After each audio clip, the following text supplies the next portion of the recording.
Assalamualaikum dan salam sejahtera. Anda bersama saya Yaya dalam segmen Cerita Seminggu dan kami bawakan beberapa cerita menarik buat rakan-rakan cakap sukan. Jadi jom kita ke cerita menarik minggu ini.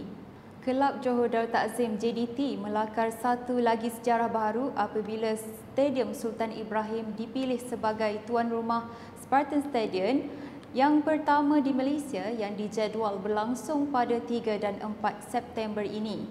Spartan Stadium ini adalah perlumbaan sejauh 5 km dengan 20 rintangan yang diadakan di Stadium Sukan Pro yang terkenal di seluruh dunia. Sebelum ini, Stadium Sultan Ibrahim turut memenangi anugerah Stadium of the Year oleh stadiumdb.com.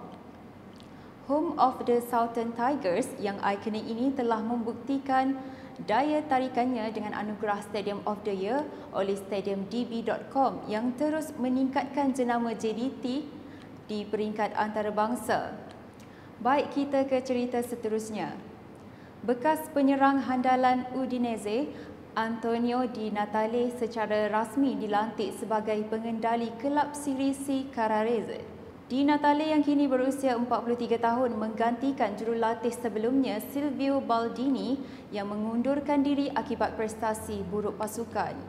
Baldini meninggalkan kelab selepas Carrarese terperosok di posisi ke-15 Liga Serie C Kumpulan A musim 2020-2021 ini yang bermaksud menghampiri zon penyingkiran.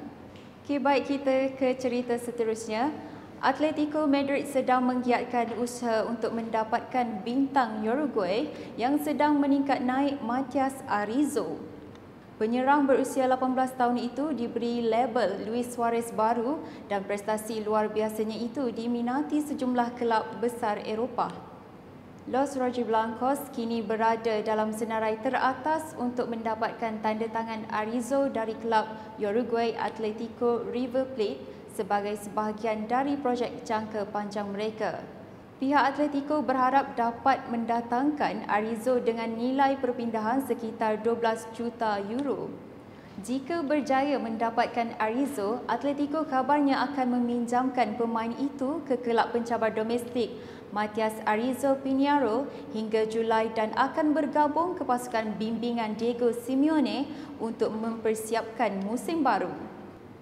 Cerita seterusnya, skuad Harimau Melaya akan menerima suntikan vaksin COVID-19 sebelum menghadapi aksi kelayakan Piala Dunia 2022, Piala Asia 2023 di Emirat Arab Bersatu UAE Jun depan. Menteri Belia dan Sukan Datuk Seri Rizal Naina American berkata skuad bimbingan Tan Cheng Ho akan menerima suntikan vaksin pada hari ini. Dilaporkan seramai 78 individu merangkumi pegawai, pemain dan barisan kejurulatihan akan diberikan suntikan vaksin pada tarikh lebih awal iaitu 19 April hari ini bertempat di Dewan Seri Seroja Persins 15 Putrajaya.